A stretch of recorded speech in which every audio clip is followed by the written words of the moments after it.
Hermano, nuestro Salvador, quien fue un maestro carpintero, está todavía construyendo y está construyendo su iglesia. Pero por supuesto, esta iglesia no es un edificio de madera o de ladrillo, de vidrio. Esta es una iglesia que está construyendo, que es espiritual. La iglesia no es un lugar, no es una ubicación, no es una dirección física.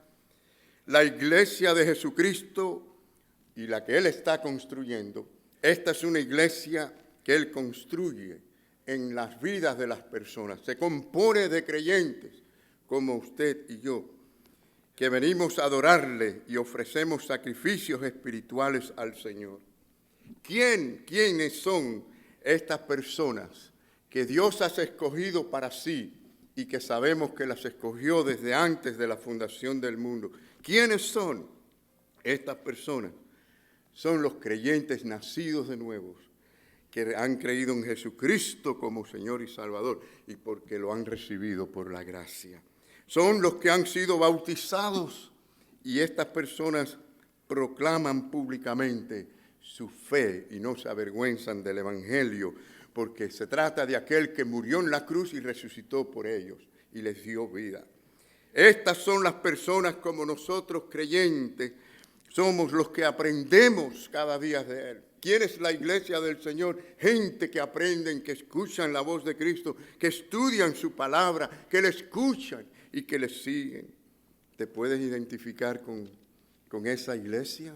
¿Eres parte de esa iglesia? La iglesia de Cristo se compone de personas adoradores que se inclinan ante Dios para rendirle honor y gloria, para adorarle en espíritu y en verdad, porque reconocemos ese valor supremo y también dependemos completamente de Él para todo en nuestra vida. La iglesia de Jesucristo es esa que Él está construyendo, mis queridos hermanos, en la vida de las personas que producen ese hablar con Dios, ese orar para hablar con ese, no solamente para hablar con Dios, sino también para escuchar a Dios cuando Él nos habla. La iglesia de Cristo se compone de personas que no solamente han recibido a Cristo, sino que comparten también con otros, porque es la iglesia que sirve al Señor. Es una iglesia que está para rendirle al Señor honor y gloria por medio de la obra aquí en la tierra. Tenemos una misión que hacer, y esa misión es la Gran Comisión. Es un organismo que comparte el Evangelio y que además de servirle sigue el ejemplo de Jesucristo. ¿Qué significa ser la iglesia de Cristo hoy día? ¿Qué es para ti? ¿Cómo te ves tú en relación con la iglesia de Cristo hoy? Debemos entender, hermanos, que quiénes realmente somos. Si nosotros queremos hacer la obra de Cristo, tenemos que saber quiénes somos nosotros en Cristo y para qué Él nos ha puesto. Ustedes saben que los escritores del Nuevo Testamento, o sea, los que hablaron a la iglesia y escribieron, lo hicieron de diversas maneras. Bueno, en el Nuevo Testamento contiene al menos unas 80 imágenes acerca de la iglesia, lo que es la iglesia del Señor. Es decir, para describir la naturaleza de la iglesia, la función de la iglesia, el ministerio de la iglesia, y debemos conocerlo. Pero quiero decirles en esta mañana una de esas figuras dominantes, extraordinarias, que es lo que más vamos a mirar en la mañana de hoy, y es que en el Nuevo Testamento se nos dice que la iglesia es el pueblo de Dios. ¿Usted se considera como pueblo de Dios? El apóstol Pablo utilizó este término no solamente para estimular y animar, sino también para instruir, para que tengamos conocimiento acerca de quiénes somos, mis queridos hermanos. Somos nosotros gente en este mundo, pero somos y pertenecemos a Dios, somos del pueblo de Dios. Y por supuesto, ya en aquellos días estaban siendo perseguidos y muchos esparcidos a causa de esa persecución, y por lo tanto ellos tenían que estar seguros de quién eran y que eran el pueblo de Dios, no importa lo que sucediera. Entonces Dios le habló a la iglesia en aquellos días a través de los apóstoles y nos habla todavía a nosotros hoy. En primer lugar, eres una raza elegida, porque leímos que dice que somos linaje escogido. Amén, gloria al Señor. Si estás en Cristo, eres una raza escogida por el Señor. Hermanos, esto no es un simple halago. Esto es un privilegio y una comisión divina para nosotros como iglesia. ¿Saben cómo esto Dios lo dio a entender en el día de Pentecostés? Ustedes saben cuál es el día de Pentecostés o cuál era, ¿no? Era cuando se celebraba, era una gran celebración. La gente venía de todas partes, los judíos de todos lados, los que estaban en Jerusalén, a celebrar ese momento en que Dios le dio a Moisés las leyes 50 días después de haber salido de Egipto. Bueno, en esa celebración, en ese día, por eso fue en el día del Pentecostés, Dios allí identificó a 120 de sus discípulos. Estos 120, dice la palabra de Dios, que estaban reunidos en oración, estaban en el aposento alto. Este era el nuevo Israel. Hermano, y sería a través de este pueblo que Dios trabajaría, que llevaría a cabo su misión en el mundo. Fíjense si es importante. Ahora, miren lo que ocurrió. Y yo sé que muchos saben la historia. Recordamos la historia que hubo un viento poderoso en ese momento, en aquella habitación, apresurado, que venía desde el cielo precisamente, aunque estaban en una habitación, y aquello dio aliento de vida, la vida de Dios entrando en el corazón de ellos mismos, que alumbraban sus mentes. Dice la palabra que era como un fuego que entraba en ellos. Hermanos, esto, así mismo como Dios le dio aliento a Adán y Eva cuando los creó del polvo, y en ese aliento le dio alma de vida, pues entonces Dios sopló con su Santo Espíritu para sellar a su iglesia, para que tengamos la vida del Espíritu de Dios en nosotros y podamos hacer su obra en este mundo. Y a la vez que nada nos pueda detener. Miren que la iglesia ha sido perseguida, hermanos, a través de los siglos. No la han podido detener. ¿Saben por qué? Porque es la iglesia de Cristo, sellada con el Espíritu Santo. Y el Señor dijo que ni las puertas del infierno podrán contra ella. Esta es la maravillosa iglesia. Y dice la palabra que aparecieron lenguas repartidas como fuego que iluminaban sus cabezas de aquellos miembros allí.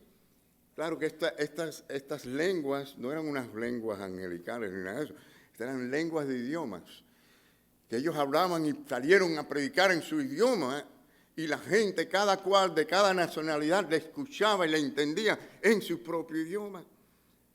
Esta era la luz, la gloria misma de Dios manifestada, hermano, para que supieran que en aquel día Dios estaba formando al verdadero pueblo de Dios y llamando a todas las naciones. Esto era el Shekinah, la luz, la gloria del Antiguo Testamento, del Antiguo Pacto, ahora en el Nuevo Pacto. En estos acontecimientos milagrosos que estamos viendo, Dios anunciaba en un día tan especial a toda la nación, porque ya como les dije, venían de todos lados los judíos a celebrar esa fiesta, más los que estaban ya allí en Jerusalén. Pero Dios estaba realmente anunciándole a todos que el verdadero Shekinah, la verdadera gloria estaba allí. Era ahora su nuevo pueblo, el pueblo escogido, la iglesia que seguía al verdadero Mesías prometido. Este era el nuevo Israel, el pueblo escogido de Dios. Díganme, hermanos, si esto no era algo grande. Esto es algo maravilloso y que celebramos nosotros como cristianos cada domingo. Ahora, Jesús les dijo muy claro a ellos en una ocasión, y esto es en Juan 15, 16, que sí, eran pueblo escogido. Ellos fueron escogidos. Él les dijo, no me elegisteis vosotros a mí, sino que yo os elegí a vosotros. Este es el mismo orden de siempre. Dios es el que acciona. El hombre solo reacciona. Él es el soberano. Dios llama con el llamamiento interno. Y esta es la lección de la que estamos hablando aquí. Y dice, y os he puesto para que vayáis y ¿qué más? Y llevéis fruto. Y vuestro fruto permanezca, para que todo lo que pidieres al Padre en mi nombre, Él os lo dé. Hermano, la iglesia de Cristo, guiada por el Espíritu Santo, es una iglesia que sirve a Dios y que para todas sus necesidades puede clamar y pedir al Dios poderoso del cielo, que dice aquí la palabra de Dios, que se lo dará. ¿Sí o no? Amén. Esto es una gran bendición. Y miren lo que dice también Jesús un poquito antes, en el versículo 8. En esto glorificado mi Padre, en que llevéis mucho fruto y seáis así mis discípulos. ¿Quiénes son los discípulos de Cristo? Los que llevan frutos, los que sirven al Señor, los que están guiados por el Espíritu Santo. No solamente son gente que vienen a recibir, son gente que vienen también para ser parte de esa obra de Dios aquí en la tierra. Ahora, Dios había llamado a Abraham, porque así empezó, ¿no? Ese llamado a Abraham en relación con lo que es ese pueblo numeroso de fe, ¿no? Por eso Abraham fue el padre de la fe. Y más tarde llamó a Israel como nación para ser su pueblo escogido. Pero fíjense que aún en el Antiguo Testamento está claro que Dios lo llamó para que fueran un pueblo ejemplar y un pueblo que alcanzara a otros pueblos, diera a conocer a Dios, al verdadero Dios, a otros pueblos. Pero aún así, ustedes saben la historia. Miren, el hombre es muy dado a buscar imágenes y a inclinarse delante de imágenes hechas por el mismo hombre. Y esto fue la gravedad más grande de Israel. Que teniendo a Dios, fueron tras las imágenes. ¿Saben que el primer mandamiento de la Biblia dice que no las hagas de nada, de lo que está en el cielo, ni debajo de la tierra, ni en los mares, ni debajo del mar? Dice, no las hagas. Luego dice, no te inclines a ellas. Luego dice, no las adores. Y luego dice, porque yo soy el verdadero Dios celoso. Ya era que adorarlo en espíritu y en verdad, sin ningún sustituto. Pero el hombre es dado a las imágenes. El hombre busca esas cosas que él ve con sus ojos. Pero Dios le agrada la fe en el verdadero Dios, porque eso está en las Escrituras, hermanos. Lo demás es inventado por el hombre. Y fíjense que dice aquí la palabra del Señor, que glorificamos a Él siendo sus discípulos, seguidores que aprenden. ¿Quién es un discípulo? En aquellos tiempos la palabra discípulo significaba alguien que aprendía y seguía a su maestro. Somos quienes aprendemos de Cristo y seguimos a Cristo. Hay personas que van a las iglesias y no pueden identificarse con ser creyentes, que están aprendiendo de la palabra de Dios y están siempre tratando de seguir al Señor. Ahora, desde este punto de vista, porque fíjense, llamó a Israel como nación, pero Israel falló como nación. Claro, ya mencioné la idolatría, pero falló en entender esto. Y el llamamiento se extiende ahora a todas las naciones, es decir, de todos los pueblos. Dios ha llamado a un pueblo, y ese pueblo se llama la Iglesia de Cristo. Entonces, ser miembros de la familia de Dios no es por ascensión biológica, sino que es un nacimiento espiritual. Es un nacimiento espiritual por la gracia de Dios, por medio de la fe en Cristo. Miren cómo lo dice el apóstol Pedro. Nos vamos a 1 Pedro, capítulo 1, versículo 23. Dice que siendo que renacidos, tiene que haber un nacimiento, pero no es un nacimiento ahora biológico, ya hemos nacido biológicamente, es otro nacimiento espiritual. Dice, no de simiente corruptible, sino de incorruptible, y que dicen que es por la palabra de Dios. Quiere decir que las personas tendrán que oír la palabra de Dios, que vive, dice, y permanece para siempre. Hay personas que oyen, pero no le entran, ¿no? Y hay quien dice que le oyen y le entran por un lado y le sale por el otro. Pero el oír la palabra de Dios, recibirla como mensaje de Dios y responder a ella, esto es lo que es oír, según las Escrituras. En segundo lugar, nos dice no solamente que somos una raza escogida, sino también dice que somos sacerdocio real. Esto es un ministerio tremendo. Y es más, fue hasta enseñado en el Antiguo Testamento, solo que se extiende en el Nuevo. De nuevo, esto no es un simple halago, esto es un privilegio y es una responsabilidad que tenemos. Si entendemos que si estamos en Cristo y somos la iglesia, tenemos un ministerio de sacerdotes cada uno, Si entendemos esto, tenemos una gran idea del llamado que nosotros tenemos. Dice, y vosotros me seréis un reino de sacerdotes, dice Éxodo 19:6. Fíjense que está ya aún en el Antiguo Testamento, que hacia donde Dios apuntaba es un pueblo donde todos funcionen como un sacerdote, es decir, que es un sacerdote, un intermediario, es un lugar de encuentro con Dios, es como un constructor de puentes, o sea, nos conecta al hombre con Dios. Ahora, en este pasaje no enseña sobre ser un clero sacerdotal exclusivo. Es más, ustedes saben que cuando Cristo vino como el sumo sacerdote, murió en la cruz y fue el sacrificio supremo, Cristo abolió esto. Es decir, tenemos acceso directo a Dios, no necesitamos a un hombre intermediario, sino a Jesucristo. La Biblia dice que Cristo es el único mediador entre Dios y los hombres. Pero ahora como ministerio, como función en el mundo, la iglesia es un cuerpo de sacerdotes. Y la pregunta mía, ¿usted se ha visto así? ¿Sabías esto? Esto es muy importante. Pedro continúa describiendo esas gloriosas riquezas, porque lo es. Es una riqueza extraordinaria, es una bendición, un privilegio, aunque es una responsabilidad como creyente ser llamado real sacerdocio. Así nos dice la palabra de Dios. Somos real sacerdocio. Y bueno, la Biblia nos dice también en las profecías de Zacarías que Cristo sería el rey sacerdote, pero habría un reino también de sacerdotes. Nos dice la palabra, y llevará gloria, y se sentará, y dominará en su trono como rey, ¿no? Y habrá sacerdote a su lado. Es decir, que está describiendo al Mesías de esta manera, y Pedro está revelando que los creyentes en Cristo son sacerdocio real. ¿Qué nos está diciendo esto, mis queridos hermanos? Que nosotros tenemos un ministerio en el mundo de llevar la luz de Dios al mundo de tinieblas. Ese es el sacerdocio. Cada uno tiene la responsabilidad de alumbrar a Cristo donde quiera que esté.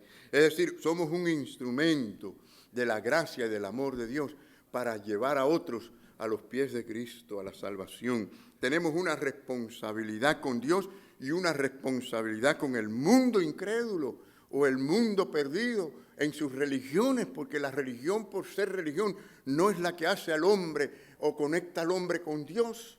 Miren, Cristo tuvo más problemas con los religiosos en sus días que con ninguna otra persona.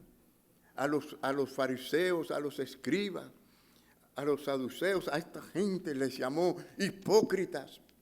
Estaban llenos de todas las ceremonias religiosas, cumplían con todos los rituales, externamente eran buenos. Era un asunto de relación personal, íntima con Dios, a través de la fe en el Mesías, en el Jesucristo verdadero. Y Cristo vino a mostrar esa realidad. Entonces nosotros tenemos esta responsabilidad como iglesia. Qué bonito saber que cada uno de nosotros tenemos ese ministerio como sacerdote para llevar a otros a los pies de Cristo. ¿Saben que cuando actuamos en la fe, en esto que nos está diciendo el Señor nos da el poder, nos ayuda a que eso funcione? Cuando usted dice, Señor, yo no sé cómo hacer esto, pero yo voy a confiar en ti, yo quiero ser ese sacerdocio real que tú me dices que yo soy, el Señor nos ayuda porque estamos actuando con fe en lo que Él nos ordena hacer. Cuando el Señor nos dice, id, y nosotros vamos, Él va con nosotros. No nos abandona en ningún momento. Él nos dijo, ir por todo el mundo y predicar el Evangelio, que yo los voy a dejar solos. El Señor dijo eso para estar con nosotros. Es más, Él lo dijo, estaré con vosotros hasta el fin del mundo. En tercer lugar, eres una nación santa. Miren, esto no es también un simple halago, esto es un privilegio, pero es también una comisión divina.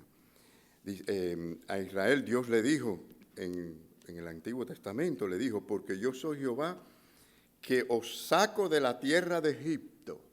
Bueno, esto lo aplicamos nosotros, yo soy Jehová quien te saco del mundo de las tinieblas, del pecado, y te saco a una nueva vida, para ser vuestro Dios, para que Él sea nuestro Dios, quien dirija nuestra vida. El hombre por naturaleza quiere ser su propio Dios, ¿no? Este es el problema, ¿no? Esa es la lucha. Queremos ser las cosas a nuestra manera. Es más, mucha gente van a decir, yo soy creyente, yo creo en Dios a mi manera. ¿Cuántas veces no han oído esto? Yo soy cristiano a mi manera. ¿Y saben qué? No hay ninguna de esas maneras personales. Es lo que Dios dice. A través de Cristo, unos tendremos más conocimiento, otros menos conocimiento. Tendremos más conocimiento doctrinal o teológico y demás. Pero es a través de Cristo. Es a través de lo que el Señor dice en su palabra. Entonces, nos dice aquí, para ser vuestro Dios, por lo tanto, seréis santos. ¿Por qué? Porque yo soy santo. Ahora, Pablo le escribe esto a la iglesia también de Éfesos y le habla de esa elección divina de la iglesia como pueblo de Dios con esta misma idea. Dice así, según nos escogió en él, ¿y cuándo nos escogió? Ya dijimos, ¿no? Antes de la fundación del mundo, para que fuésemos santos y sin mancha delante de él. Esto se logró en el momento que Jesucristo dio su vida por nosotros en la cruz del Calvario. Nos limpió completamente, nos hizo santos por medio de la fe en él. Dios no puede aceptar nada que esté sucio. Es decir, el que está en Cristo, aunque en la práctica no sea muy perfecto, porque no lo somos, pero en nuestra posición delante de él, somos santos, limpios, purificados por la sangre de Cristo. Claro que nuestra meta es igualar la práctica a nuestra posición. Pero la palabra santo, no es una palabra, en estos días vamos a decir familiar, esto es un vocablo muy usado en esta época moderna, ¿no? Pero para los hebreos no significaba perfección, sino ser apartado. La palabra, el significado de santo, ser apartado, ser diferente. Es decir, algo diferente de lo común o lo profano, en este caso. Y note cómo Pedro añade a la palabra nación el calificativo santo, nación santa. ¿Por qué? Porque no es cuestión de ser un pueblo o de una religión, no es cuestión de esto, ni mucho menos que pensaran en asuntos políticos, sino que entendieran que era un asunto espiritual y que eran llamados por Dios a pertenecer a Dios. Y entendamos que la misma palabra nos dice, nosotros estamos en el mundo, pero no somos del mundo. Nuestro lugar, nuestro verdadero hogar es el celestial que nos espera. Aquí estamos como peregrinos, nos dice la palabra del Señor. Entonces, mientras estamos aquí, estamos apartados de ese mundo de tinieblas para hacer la obra del Señor. Y este es el contexto de todo esto. Entonces, al llamarnos a una vida de santidad, proclamamos ser esa nación, ese pueblo escogido de Dios, apartados de la gente común. Esto no quiere decir que no estemos entre la gente. Cristo estaba entre los pecadores. Y una cosa que también los religiosos les molestó muchísimo es ver a Cristo andar entre la gente pecadoras comunes, pero lo hacía para darle el alumbramiento, para darles la verdad. Y esto es una de las cosas que tenemos que tener en mente. Así que debemos de ser diferentes en la forma en que vivimos, hablamos, trabajamos, estudiamos, servimos, andamos. Ahora, ¿qué hace la diferencia? Esa presencia de Dios, el Espíritu Santo, en la vida del cristiano, que es el que le da entendimiento. Hermanos, sin esa verdad, sin esa realidad, todo este asunto del Evangelio es locura. Todo esto sería algo aburrido, algo que no tiene sentido. Pero cuando está el alumbramiento de Cristo, es poder. Por eso Pablo decía, yo no me avergüenzo del Evangelio, porque es poder de Dios, es maravilloso. Entonces, hermanos, esa presencia de Dios, no importa quiénes seamos, si somos vendedores, si somos abogados, si somos ingenieros, si somos carpinteros, estudiantes, no importa. Si está la presencia de Dios allí, el Espíritu Santo, somos ese pueblo de Dios, escogido, llamados por Dios, por supuesto escogido antes de la fundación del tiempo, llamado en tiempo. Y en ese tiempo y espacio respondimos por la gracia de Dios al Evangelio por fe. Bueno, finalmente, mis queridos hermanos, ustedes son el propio pueblo de Dios. El propio pueblo de Dios. De nuevo, no es un halago, es un privilegio y es un ministerio y es una comisión divina. Somos el pueblo de Dios. Y esto de que los cristianos puedan afirmar que somos el pueblo de Dios, hermanos, esto es algo maravilloso. ¿Cuántos decimos amén ahí? Amén. Gloria al Señor.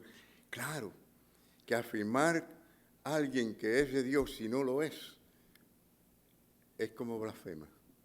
Esto no es la idea. La idea es serlo de verdad, no es simplemente decirlo. Y ser el pueblo de Dios significa que pertenecemos a Dios. Pertenecemos a Él. La iglesia es la posesión personal de Dios. Le pertenecemos a Dios. ¿Qué quiere decir esto? Que Dios es Dios en tu vida, que Él es el Señor de tu vida, que Él es el dueño de tu vida. Él es a quien tú amas por encima de todas las cosas. Él es a quien tú sigues para servirle. Servimos a la gente, servimos a Dios. ¿Recuerdan cuando Cristo dijo que si le damos de comer a alguien que necesita, le estamos dando a Él? Lo que hacemos para servir a otros, lo hacemos para servir a Jesucristo. Así que el pueblo le pertenece al Señor. Es un pueblo que busca hacer la voluntad del Señor. Bueno, lo otro es que la iglesia es la posesión comprada por Dios mismo. Nada bueno es gratis, ¿se dan cuenta? Hermanos, es por gracia la salvación, pero a Dios le costó a su Hijo Jesucristo en la cruz de un Calvario. Nosotros no entenderemos, todavía nos cuesta entender esto, pero algún día lo entenderemos un poquito más, porque quizás en este cuerpo de pecados que tenemos nos es difícil entender ciertas cosas, pero aquellos que somos padres, ¿y cuántos padres habemos acá? Habemos unos cuantos, madres, padres. ¿Cuánto dolería la muerte de un hijo? Yo personalmente no lo he experimentado, gracias al Señor, pero sí he estado muy cerca de gente que han perdido a alguno de sus hijos. Hermano, qué dolor, qué cosa tan difícil esa, que yo no me puedo imaginar. Y esto es algo que no se compara con una Trinidad perfecta que yo no sé lo que es, ni tan siquiera qué significa eternidad, no puedo explicarlo, no sé vivir la eternidad, solo Dios sabe lo que es eternidad, que siempre ha estado, nunca fue hecho. Y esa Trinidad, toda una eternidad junta, en armonía, en un momento se separa. Y no solo que se separa, sino para convertirse en la maldición del hombre encima, cargar la suciedad, el castigo, el pecado del hombre, de todo un infierno reducido a minutos y segundos. Eso es algo que no nos podemos imaginar. Entonces, hermanos, sí, costó mucho. Fue con precio, fue con la sangre preciosa de Jesucristo, para tener una iglesia limpia, gloriosa, que no tuviese mancha ni arruga, ni cosa semejante, sino que fuese santa y sin mancha. Así que la iglesia ha sido comprada por nuestro Dios, nuestro amoroso Dios, con un gran precio, mis queridos hermanos. Pertenecemos a Él. Y los que pertenecen a Él, de corazón, al haber sido liberados de la esclavitud del pecado y de la condenación eterna, le servimos con amor para siempre. Como la historia de aquel esclavo en Estados Unidos en esa época, de los esclavos que lo pusieron en una subasta. Y uno de los hombres más ricos del pueblo dio su cantidad o marcó su cantidad y nadie podía superarla. Con un precio altísimo, por un esclavo ya prácticamente cansado, viejo. Y él lo tomó, y cuando lo tomó, le dijo: te compré para que seas libre. Y cuando vio su libertad, le dijo: yo quiero servirte por el resto de mi vida. Y lo hizo con gratitud, con amor y con libertad. Hermanos, algo parecido es lo que ha ocurrido con la vida de los cristianos cuando han experimentado en su vida esa libertad que Dios le ha dado en Cristo, esa salvación maravillosa que tenemos en Cristo. Lo que más deseamos es servir a nuestro Señor, adorar a nuestro Señor, oír la voz del Señor, obedecer a nuestro Señor por lo que Él ha hecho por nosotros. Hermanos, vamos a concluir.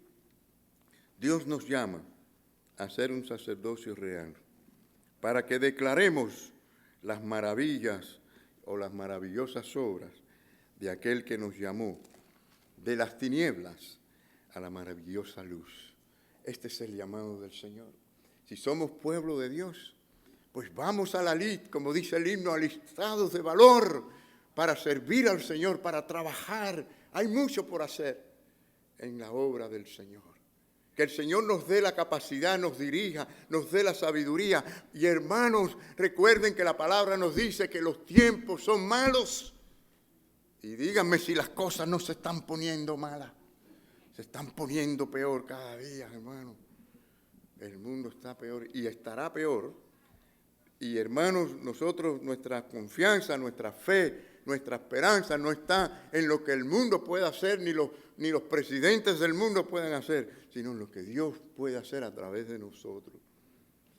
Pero si no tienes esta fe y no tienes esta esperanza, en esta mañana yo te invito a que vengas a Cristo, que vengas con urgencia, que no lo dejes para mañana, que allí donde tú estás tú digas, Señor, yo te pido perdón por mis pecados, reconozco que soy pecador, reconozco que necesito de tu gracia y de tu salvación, de tu misericordia, y que allí donde tú estás vengas a Cristo de todo corazón.